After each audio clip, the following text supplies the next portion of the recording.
Good morning! Good morning! Yes, let's go!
Today,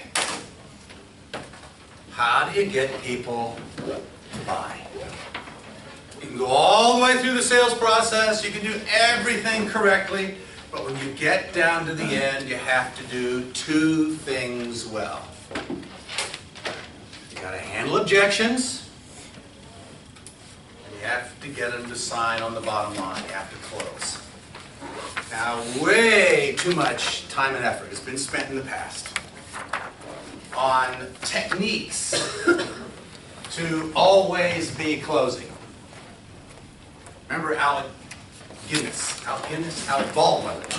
Always be closing. Always be closing. The answer is no. You just need to close well once.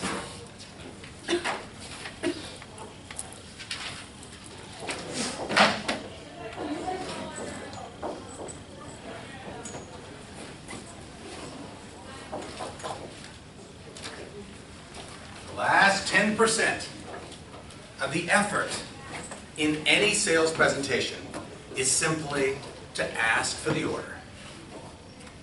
And it's as simple as saying, is there any reason why we shouldn't get started right now? Now when you say that, do you expect the client to say yes?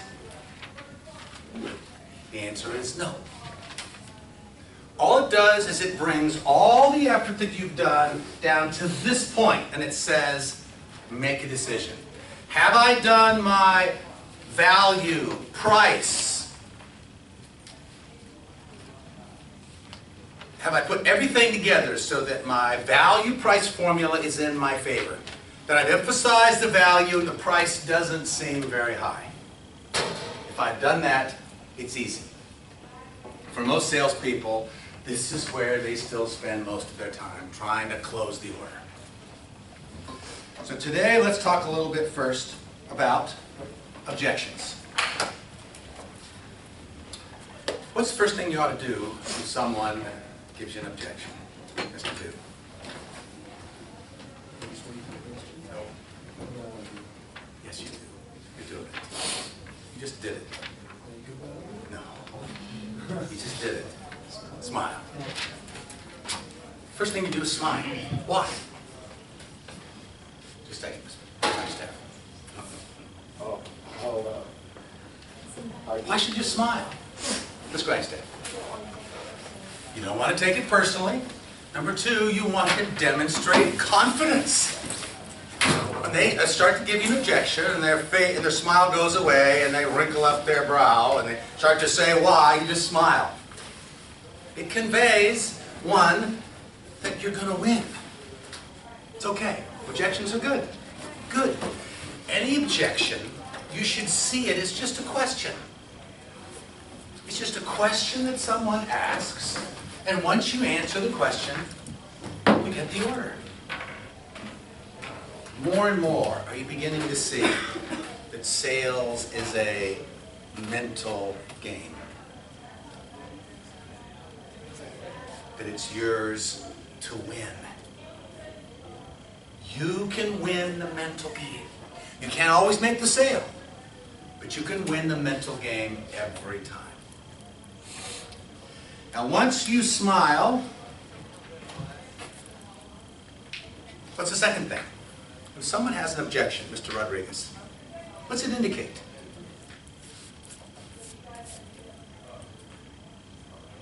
They doubt the product. Is it a buying signal? It's not a buying signal. Let them know that you're interested because you're raising arms. Lets them know they're interested when they have an objection. They wouldn't even have an objection if they weren't interested. So you got to smile. You're getting closer.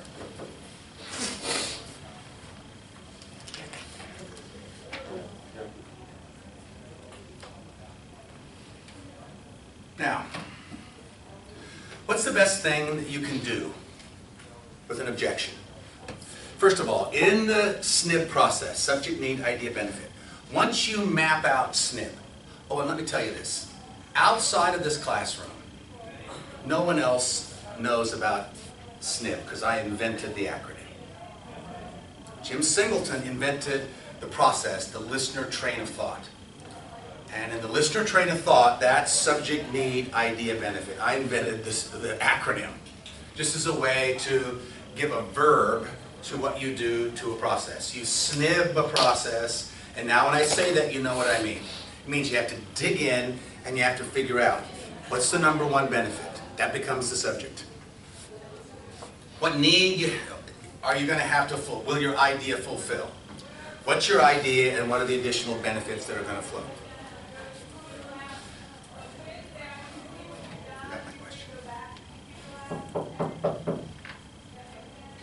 So, what's the best thing to do with an objection?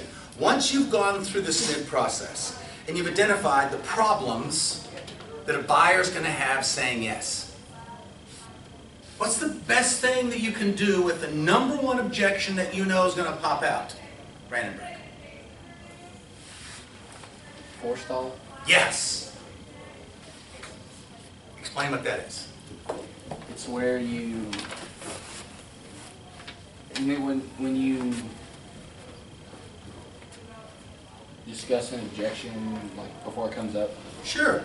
You put it in the presentation. You know you're going to get the objection that it won't fit in the room. You've done your work, you know the building they're in, and you know that's going to be an objection.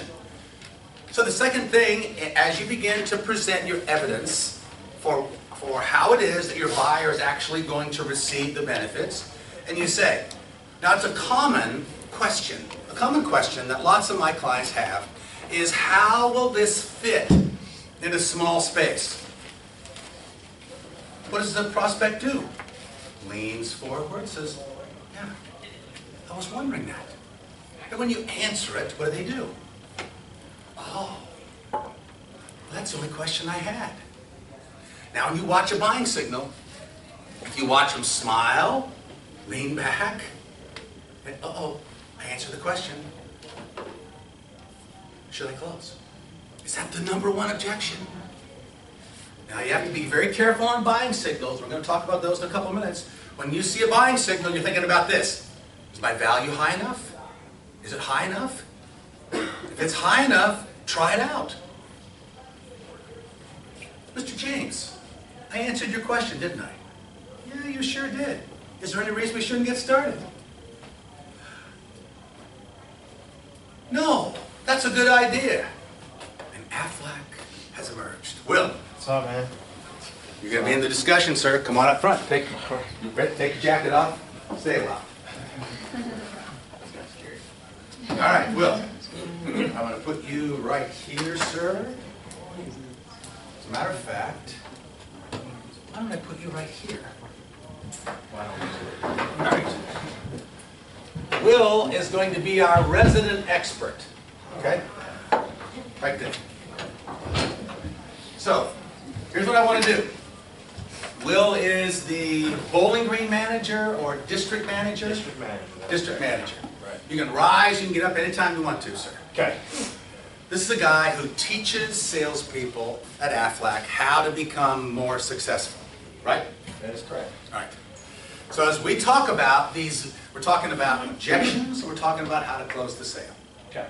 Well, we talked about the most important thing you do when you get an objection, and that is to, I'm sorry? number one thing when you get an objection, first thing you ought to do is, I try to overcome it. all right, first thing you do is, Well, you do it really easily. I do. Smile. Oh, gotcha. Yeah. You smile. Why? Because it exudes confidence, right? I can answer this. It does, yeah, it does. All right. Second thing we talked about, let's see. So when you get an objection, of course you want to overcome it. And the old model of selling says, overcome. What's Daniel Pink tell us about the importance of listening to an objection?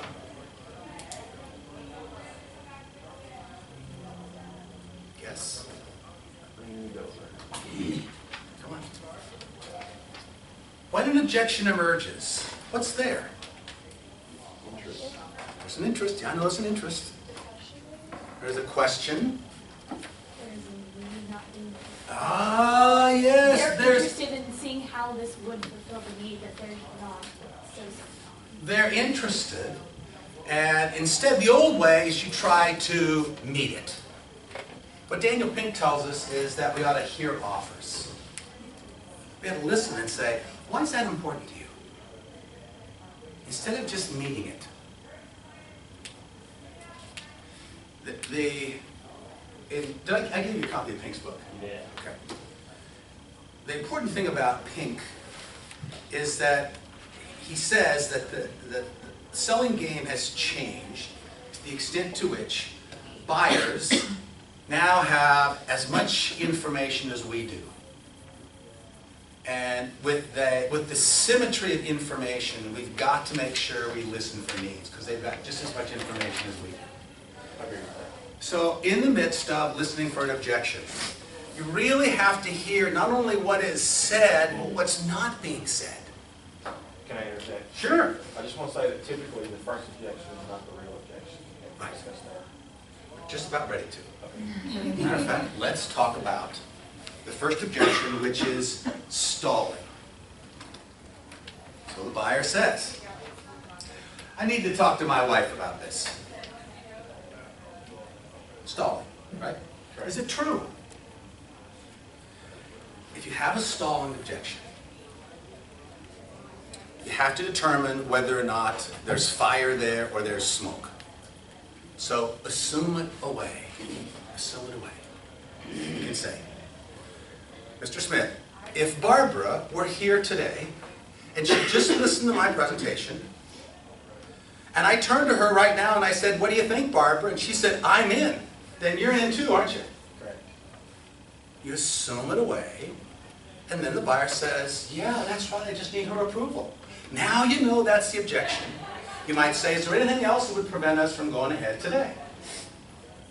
Nope, I just need to get Barbara here. Set the meeting. However, what happens? In real life, Oh, it usually don't. they're lying. Yeah, usually don't make a sale when you get that objection. It's over. Well, if the buyer says, no, wait. No, it's not just Barbara. You take that objection and you put it on the table and you have to get it off the table. So that means you'd say, so on small issues like this, in fact, you're the one that could make the decision. Well, yeah. So may I ask, there's something else that must be holding you back. May I ask? You got to keep digging, especially if you have identified the need. Build trust, identify needs, present, close the sale. 40%, 30%, 20%, 10%. That's the selling model. That's the selling model that I'm teaching. So when you've identified this need, and they've said, when you've gone through spin and they've said, yes, if you could solve this, I'm interested. Only at that point can you be a Wolverine. When you know they've told you that they have that need, then you can drill down. If they say later, well, I don't have the need. Wow, I'm confused, Mr. Smith. Never disagree. You said to me a couple minutes ago that you had this need, and then you just told me this. I'm confused. Smile. Oh. You're not putting any pressure on, you're just revitalizing the fact that you know that they have that need. Now, Will sells, tell us what Aflac sells, and then tell us the #1 need that business owners or that people have that indicates to you that they're ready to buy. Well, I sell an intangible product, so I think that's even more difficult, because I don't have anything that I can physically give them or physically show them that they can touch, feel, and receive. So what we're selling is peace of mind and security. So if their family members experience a critical illness or an accident, then Aflac, our company, we step in and we pay cash benefits to that policyholder, regardless of whether or not they have major medical health insurance or not. The biggest hurdle for me, we do business-to-business sales, so the biggest hurdle for me is to overcome that business owner, like you said, selling to that business owner. Because a lot of business owners do not live paycheck to paycheck.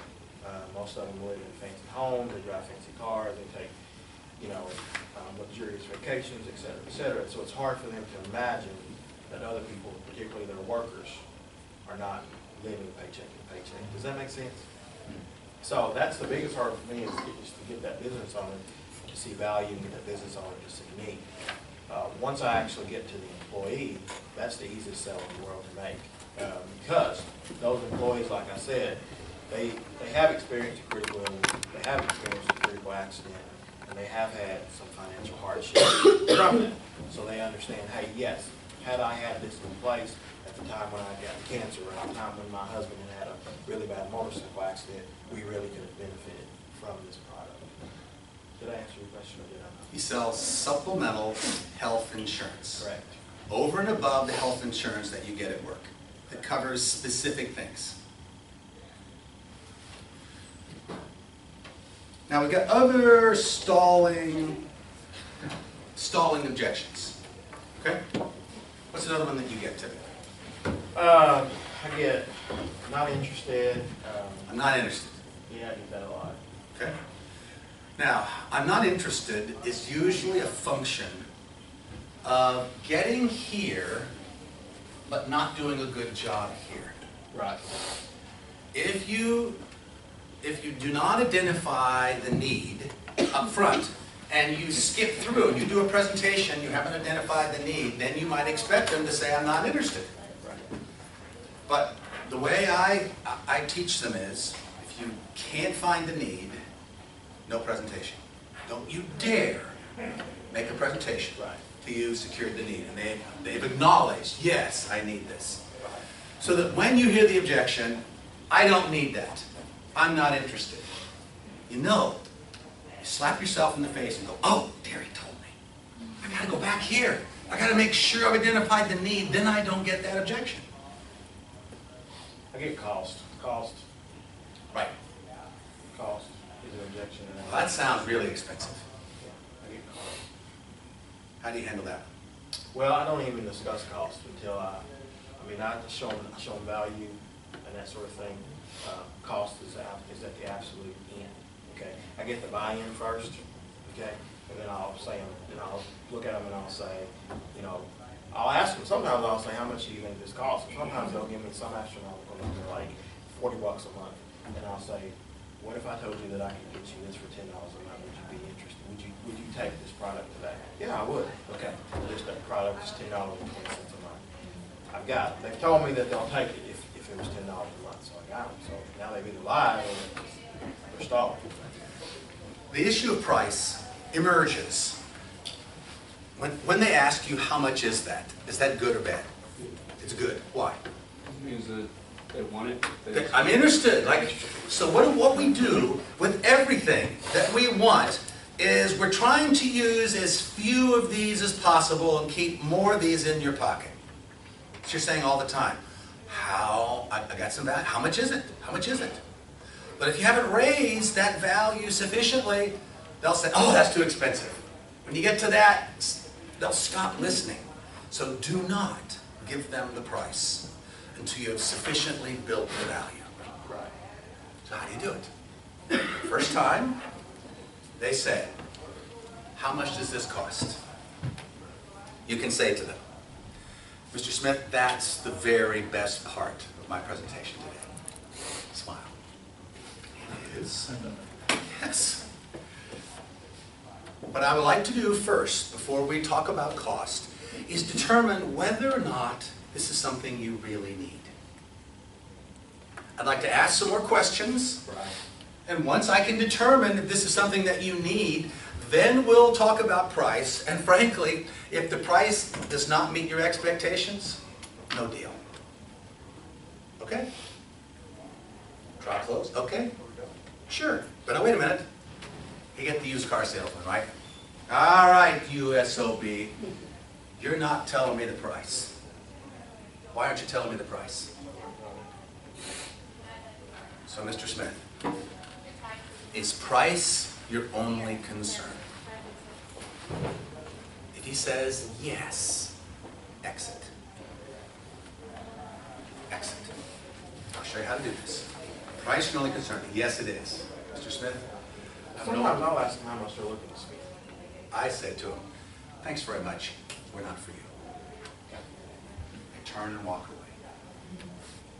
Hey, I don't do that. I don't do that. I'm not going to leave sale on the table. What do you mean? What do you mean? See, if they say price is my only concern, they are the Walmart shopper, and there's rarely a profitable business around that can exist on competing on the lowest price. You can't compete there. You give them the first shot. I said to you, I'm going to find a price that meets your needs. If that's okay, then no deal. He says, no. I want to know the price now. Is price your only concern? Yes? Thanks very much. I'd love to do business with you, but we do not compete being the lowest price competitor. No, that is good what I said there. We don't, because we're not, in some markets, we're not the cheapest, but we by far have the best bang for the buck in terms of value. Value. We want to have the best value, We but sell not on the value cheapest. a lot, yeah. We don't have the cheapest, but we have the best value. So those are the two. When you compete on price, you always want to delay it. You delay it and say, that's the best part, smile. I want to ask you a few more questions. Once we both determine that this is something you need, then I'll identify the price, and if the price doesn't fit, no deal. Or you can be the judge. Most people will say, sounds good, and they'll put it off. Any questions on price? This is really critical. Now that flowed off my tongue just like I've said it a million times, right? Because I had to memorize it years ago. So when you get to that point where you say, is that your only concern? They say, is do you just as simple as that, kill it? Or No. do you? No, I was being a little cocky.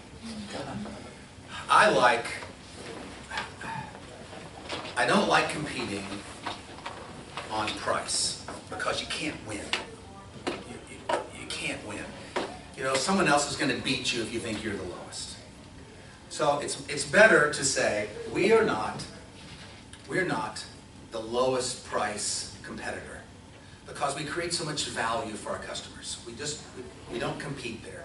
And if that's what you're trying to do, we're just not the best one for you. I'm sorry.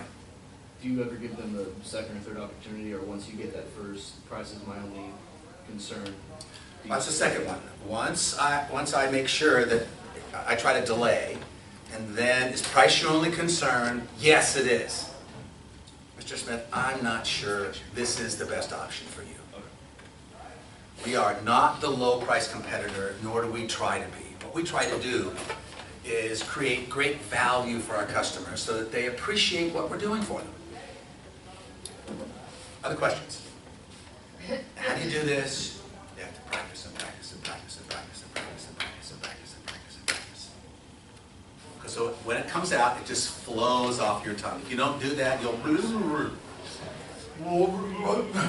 And then your confidence goes down and you're wrecked. So you have to role play and role play and role play. How often do you guys role play? Well, when you're new, we role play a lot. The first 13 weeks, we'll do a lot of role playing. And then we'll do a lot of situations while I was taking them in the car, and they have to talk, like they go in. There's been times where I've stood there behind a new agent, and they couldn't think of what to say, and they turn around and look at me, and then I turn around and look for somebody else. And I told them beforehand, I'm not saying anything. This is your deal. You have to talk. You have to learn how to talk. You have to learn how to overcome these objections. So, guys, repetition is the key. Repetition, repetition, repetition. Now, what if he says, I'm too busy? Yeah, that's another thought. Stall tactic. I'm too busy. I mean, you can ask, what would be a better time with mornings or afternoons. I try to be as specific as possible. I said, probably what I'll say is, great. You know what? I'm actually very, very busy myself. Okay, but I do have availability Wednesday at 2 o'clock. How about Wednesday at 2? They'll either say yes or no. I'd be surprised if you had time for me right now, because I know you're busy. Right. Every objection you get, never, ever,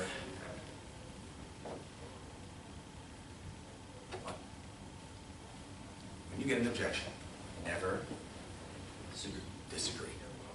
Yeah, you always do. Always agree. What are you agreeing with? Their perception. They may be wrong, but you don't disagree with them. When you disagree with them, what happens? No, it's not a fight. You agree with their perception. You put their glasses on, you look in from their glasses at the situation, and you say, okay, rephrase. So what you're saying is, supplemental insurance is people never make claims against it, and they just pay money every month, and you guys just make a fortune. No, we pay a lot of claims. That may be the perception of some people. Right. Frankly, we love paying I claims. say that all the time. We love paying We claims. pay them faster than any other company. We pay them within 1 day, and we are the only company that I'm aware of that does direct deposit. So, We never duck claims. there you go. I love the pun. Sorry. You gotta have fun, guys. You gotta have fun. Yeah. No, but he's right though. I always agree with their objection. You know what I'm saying? If they say they're not interested, I say, you know what? I knew that. And the reason I knew that is because if you were interested, guess what? You would already have Aflac in place today. Okay, so I agree with them. Yep. Agree, agree, Yes. agree, agree. I knew before I walked in today that you would more than likely be busy. I knew that. Okay. However, if I could just get 15 minutes of your time on Wednesday at 2 o'clock or whatever, but you always agree with me, like you said. What if they say, they have an objection on, we just did that, we just did on product. Now let's do an objection on service. I see your commercials all the time. And you got the duck, and you're answering all those questions in college football. And frankly, I like the trivia questions you guys do. It challenges everybody. But I just don't think that my employees have, that there's enough risk out there. And I'm afraid that this is just going to be something that they're going to pay, and we're going to come out in a year, and they're going to come to me and say, why am I paying for this? Because I'm not getting anything. I get that a lot too. I do. I mean, that's probably one of the toughest ones that I have the hardest time overcoming. Again, because I've got to get them. So then I'll go back and I'll try an emotional tie-in, and I'll ask them. I'll say, well, let me ask you this question, Mr. Business Owner. Do you know anyone that's ever had to face the battle with cancer? More than likely, 9 times out of 10, he's going to say yes. Okay. Cancer is the #1 financially devastating illness in America. So what I'll do at that point is I will try to appeal to his or her emotional side, and I'll try to get that emotional buy-in, and I'll try to get him or she to start thinking about that person that did have to fight the battle of cancer and how financially devastating say, just a business owner, if I could just help one of your employees, okay, just one of your employees, would that not be worth it to you? Just one. This will work if the employer is driven by the social drive, by helping others. Right. If they're heartless, it won't. If they're heartless, SOBs in there, and I've told them. then you can watch It's it. probably not great, but I said, you know what, I would hate to work here for you. So if you've got a tough objection, you smile. What's the next thing you do? You agree. Well, you agree with their perception. You rephrase. You rephrase it. When you rephrase it, you give yourself another couple extra nanoseconds to process, or you ask a question back. If you ask a question back, then you put him or her on the defensive. However, you're never going to run away from that objection. You can delay it just a little bit, but you've got to answer it. You can't duck it, because if they have an objection, you're going to get to the close and they're going to say, hey, you never answered you never told me this. You can't duck it.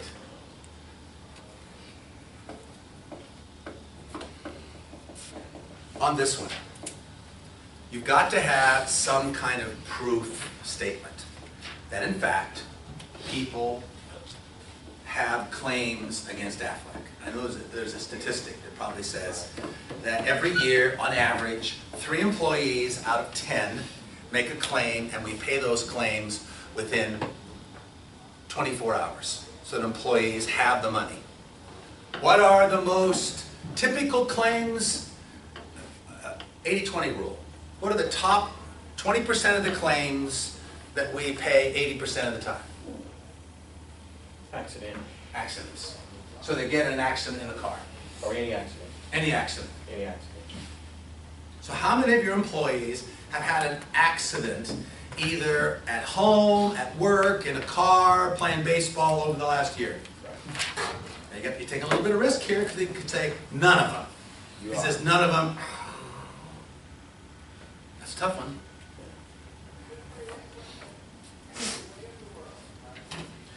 However, the very best thing you can do as a salesperson, when you go through subject, need, idea, benefit, is you identify every possible objection they could ask.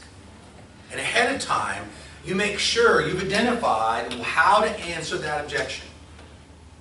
Because when you go into the field and you've got the answers to all the objections, how do you feel, Mr. Ledford? More confident. Powerful.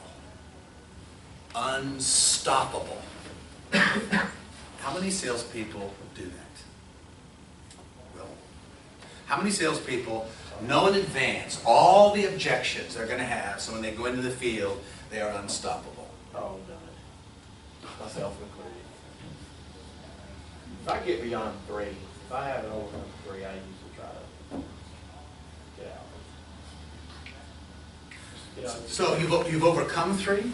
Yeah, my goal is to, if I can overcome 3, usually by the 3rd one, again, I'm just trying to get an appointment. So usually if I can overcome 3, I'm doing pretty good, and I can get that appointment. I won't stand there and go toe-to-toe and argue. I can just say, absolutely. I understand that this is not a good time, and this is not going to work, so I appreciate your time today.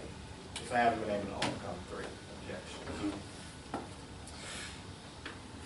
Now, once you have not been able, every now and then, you're going to have an objection that is called a condition. When you reach a condition, this means that it's not overcomable.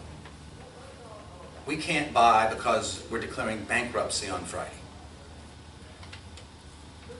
We can't buy because my brother-in-law works for this supplemental insurance company and we just installed this last week.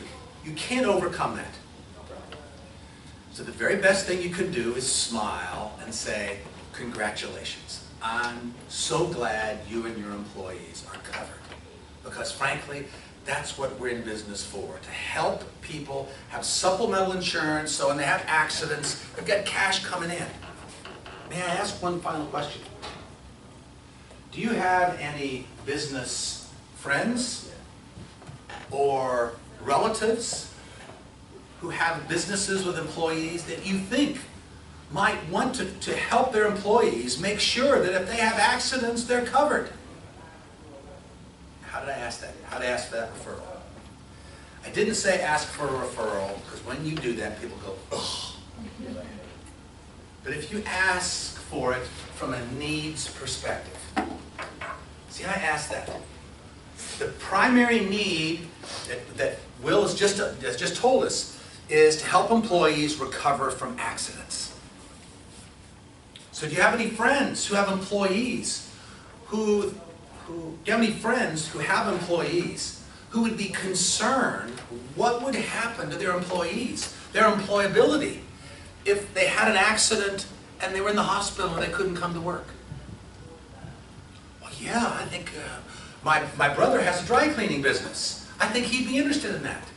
Because what you're trying to do is help people, not sell them insurance. They don't want to be sold insurance. They want to do things. This ultimately is a great employee benefit plan that doesn't cost your employee, doesn't cost you a dime. Right. I just need 30 minutes in front of your employees. That's right. He's done his homework. All right. Now, let's talk about common responses to objections. How do you handle objections? There's some classic ways to be able to handle certain situations. So, Futrell talks about the boomerang principle. Who can explain boomerang? Right. There was an example of where, this one where it's talking about the lid, how they're having trouble getting the lid off of something, but that ended up being a good thing because that would keep children from getting inside and messing with what was inside. So I think you take a problem and that they might have with the product and be like, it's created this way for a reason and here's why. You send it right back to them. And the best boomerang is when someone asks you, gives you an objection. Give me an objection.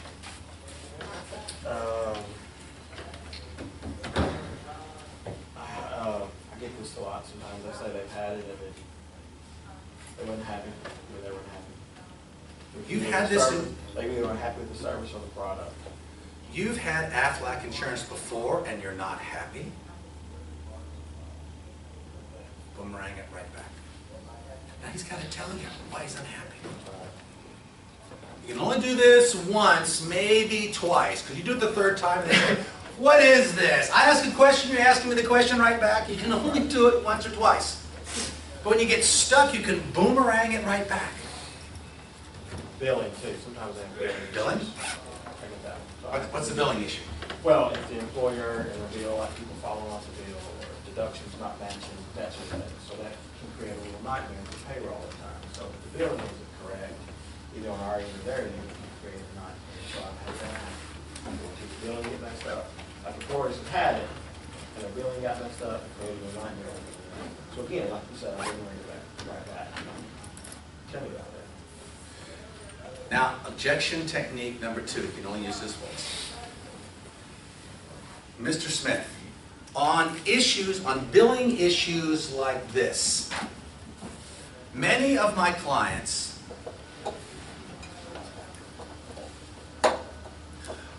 Mr. Smith, I understand exactly how you feel about difficult billing items like this.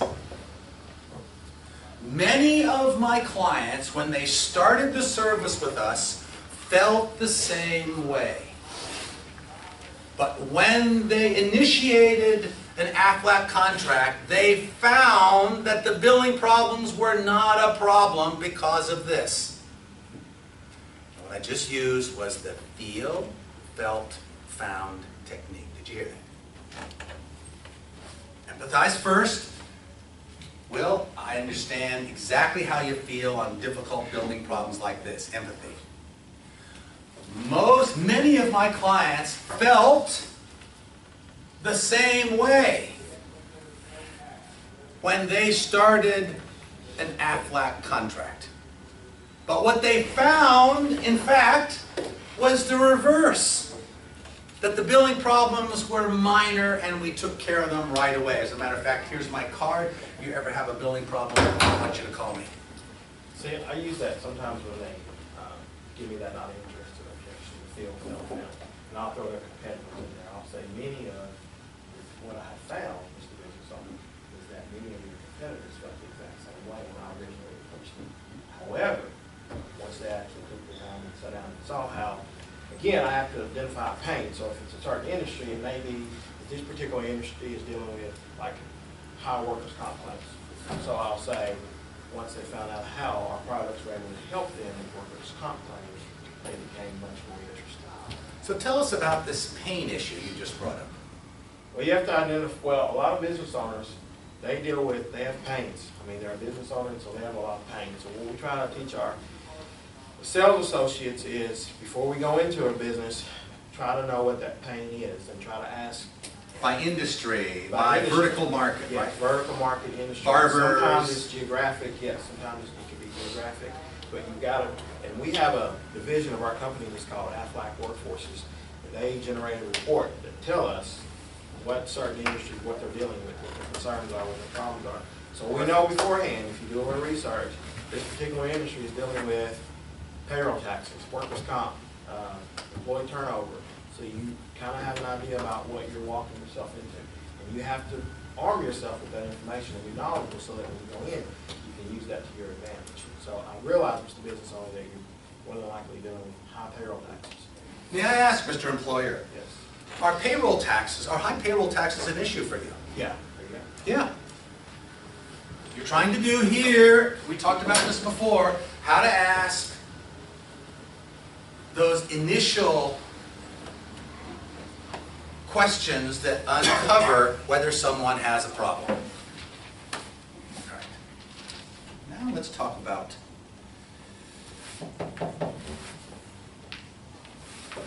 buying signals. When can a buying signal emerge, Ms. Williams? Halfway through like the presentation, when Just halfway through? after you've answered their objections and you talked about cost, or you're hitting the right signals for them, so they're giving you a smile, they're nodding, and they're then verbally telling you that they're ready to. When else can a buying signal emerge? Almost any time. Almost any time. Almost any time. You get a buying signal? So what does a buying signal look like? Ms. Harden? Usually when they're leaning into you, they're still asking questions. So they're kind of wanting you to kind of close the deal and be like, well, it's on papers. This is not a buying signal. Leaning forward. Really? How much does that cost? How would you do this? When they're asking questions, they're interested. That's why you need to get them into the habit of asking questions. Other buying signals. She's not an expert. What were you going to say? I was just in body language. Watch the body language. Yep. It's very positive. Well, you've covered a lot of them. Body language, Okay. questions. Have we missed any? I think that's it. So they got. How much is it? When can you deliver it? How large an order do I have to place to get a discount? It's a buying signal. It's not negative. They want to buy. Questions are huge, buying signal. If you can get them talking, asking questions, and it's not about, I try to say as little as possible. And then when I'm done with my presentation, like, when they're thinking, like, I don't say anything else. The first person to talk loses. Now we're going to talk about closing the sale. Once you ask for the order. I'm not talking about a trial close. A trial close is, how does that sound? What do you think about that? Are we in the right ballpark? But when you close and you say, is there any reason we shouldn't get started right now? And you smile, the next person who answers loses. What does this mean? My story. I was down on State Street, 1982, I opened my business, and must have been the first couple months, in comes a Xerox salesperson. Now, Xerox had the finest sales training known in the industry. And there's a Xerox guy coming in to sell me. So I thought, ooh, I'll learn something. So he made his presentation. At the end, he asked for the order.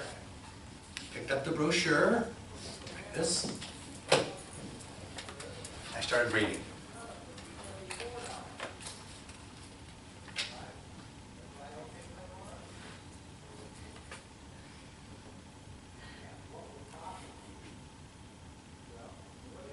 I waited. He never said it before. I said, who talks first? He said, you do and I win, right? I said, you're right, you win. Exactly. I wanted it. You cannot talk. Once you ask for the order, shut up. Yeah, it's over. It's what happens. Awkward, it's awkward, it's the most uncomfortable thing in the world. But Because he's thinking sit about it. there. And once he says yes, and you get the signature on the bottom line, what you do as quickly as possible. Leave. High eyes. Oh, nice to have an order, blah, blah, blah, and I'll come back next week. And wait. You can't do it next week. I'm going to be on vacation. Oh, let's see, I won't be here the next week either. Well, why don't you just call me? I'll hold this off. And you go, no, I just talked my way out of it. Yes. Get out as quickly as possible. Doesn't mean you sprint for the door. It just means, thank you very much, Mr. James. I've got your signature. I'll call you on Monday. It's great to have you as a new Aflac customer. Talk sales. Boom, I'm out. That's what happens. The crescendo goes. He goes up, he buys after he says yes, then buyer's remorse starts. Oh, did I make the right decision? Oh, what do I do? So when you leave, first thing you do is you get in your car, you write out your thank you note. Great to have you as a new client. You already got a stamp on it. You put it in the mailbox, so the next morning he gets it right away. Because you've got to deal with buyer's remorse.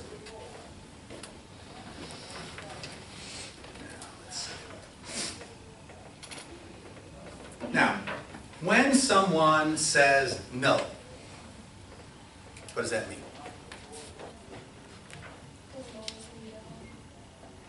When does it mean no? Unless it's dating, no doesn't mean no. It's the only time it matters is in dating, okay? That's it. But outside of that, when they say no, you might say, I'm sure you must have a good reason for not wanting to buy. May I ask what it is? No doesn't mean anything. You can't take it personally. It wasn't intended personally. He just has or she has a reason. So you gotta find out what it is. No, smile. I'm sure you must have a good reason for not buying, Mr. Smith. May I ask what? What that is? Smile.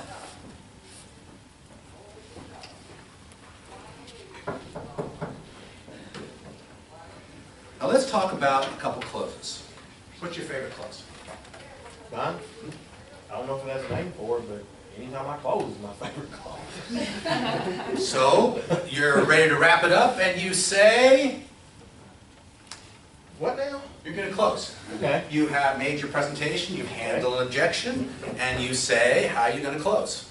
So you say something about congratulations, thank you for your business. No, he hasn't said yes yet. Oh, you hadn't said He hasn't said yes, you need to close it. So what statement do you make? What closing technique do you use to convert him to signing? Okay, I have to think about it because it's not the same. I mean, it just depends. Every situation is different. Good. So, give me a scenario. Give me an example. Well, when you ask me an objection, and I said, well, my employees don't make much money, and I don't want to impose another cost on them because they're already living paycheck to paycheck. Just a business owner, I can appreciate that. I really can. Okay. Your employees, much like, ABC company down the street, felt the exact same way when I initially approached them. Okay. And because they are living paycheck to paycheck is the reason why I'm here today. Okay. if they were to experience a financial, a critical illness or a critical accident, that would be financial devastating for them in effect. So what I'm wanting to do is the business owners to protect them, so that they don't have to put paycheck to paycheck. Instead of them coming, I've seen employees actually come go to their business owners and ask for loans. I want to get you out of the business of being a bank, okay? I want to protect them for you. Would that be something of interest to you as the business owner? Okay, trial close. Did he close out? Did he answer my question? I say, well, I guess that makes sense.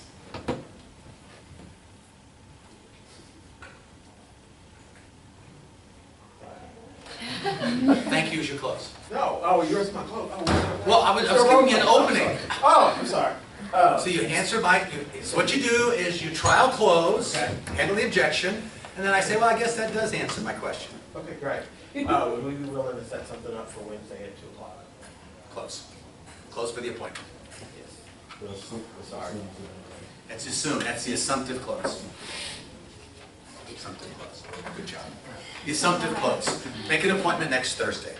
There's also another close that's an alternative close. So next week, would Tuesday be a good day for meet with your employees, or would Thursday afternoon be better? You give them a choice. I always say, is there any reason we shouldn't get started right now? Smile. Because I want to hear it. I'm prepared to hear an objection. It's okay. Is there any reason we shouldn't get started? You know, I can't think of one. Great. Just need your signature right there. We're done.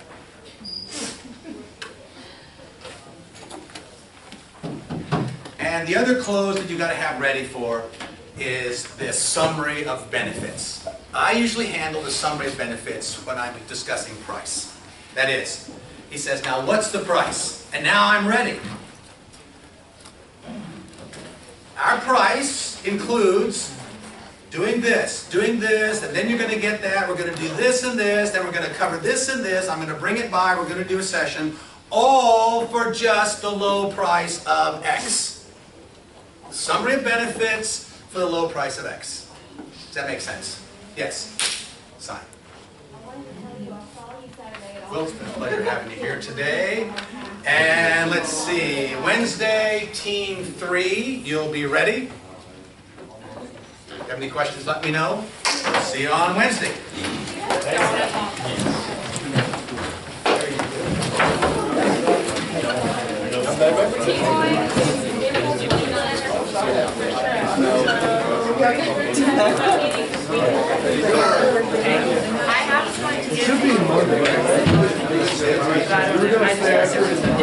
So you did?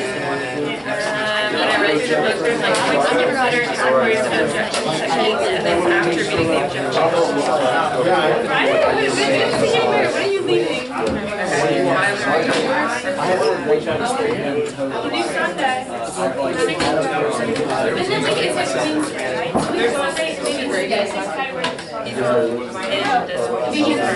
We'll text so there's just you want to do what?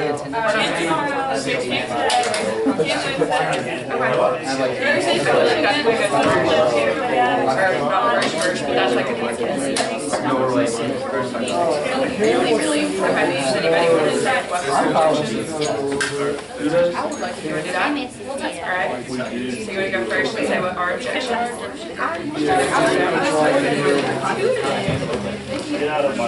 So you want to do like techniques? Thursday, so 5 parts Are we discussing the topic? I can tell you.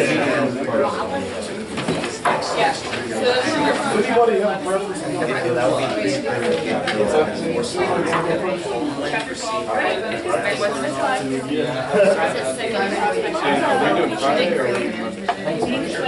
time? Wednesday's 3 and then we should.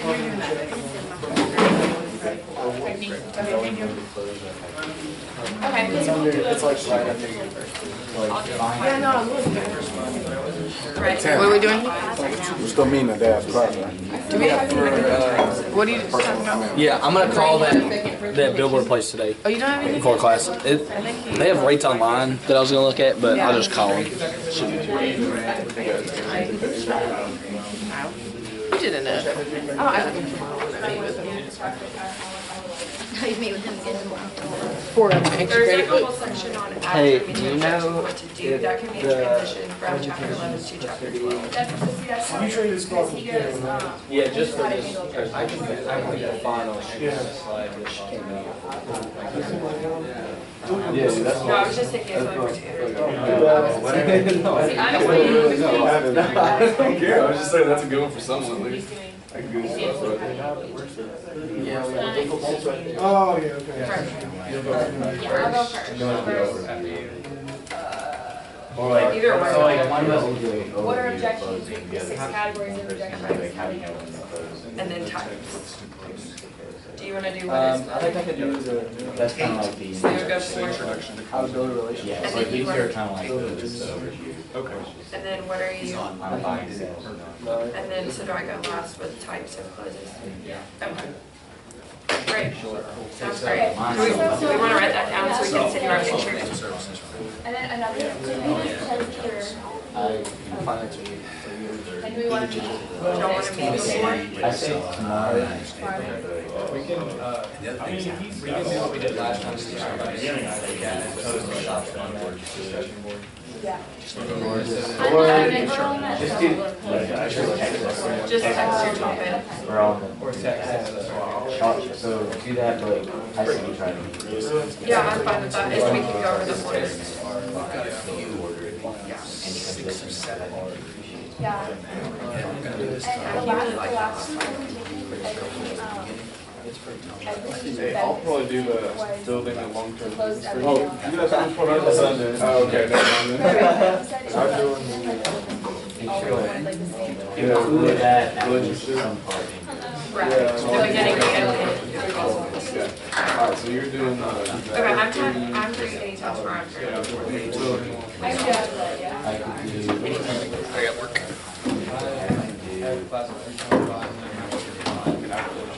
I mean, we can do it later, I'll probably be on campus till like. I'm working with So you're doing the importance of sales? I was just gonna. Yeah, I'm in the library, so I'm excited about today. I see what you're saying. Yeah, I'm fine with that. I can do the meeting. I'm fine with Okay, doing we the should meeting. like try.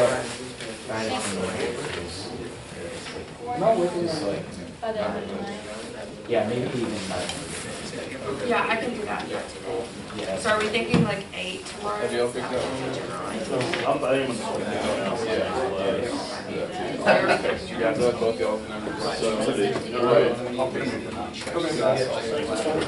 Alright, see you guys.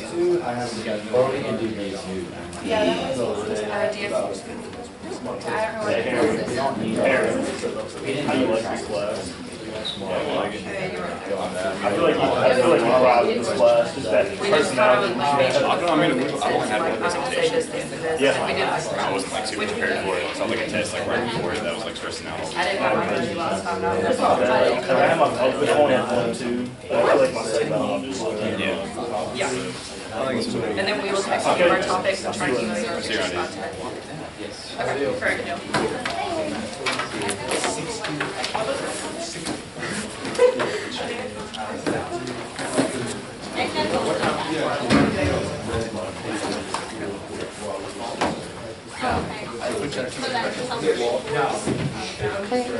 I don't know, I was scared.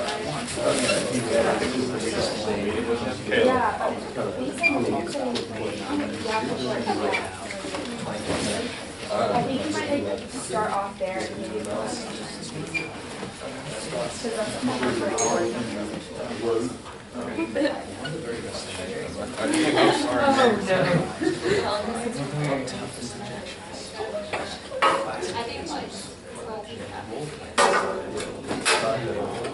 Make sure you don't mix up books.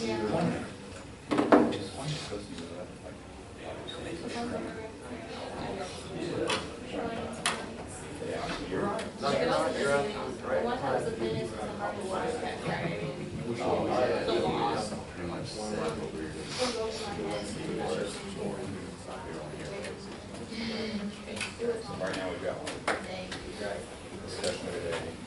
Sorry, baby, couldn't make that. Because it looks like it was easier. It advanced.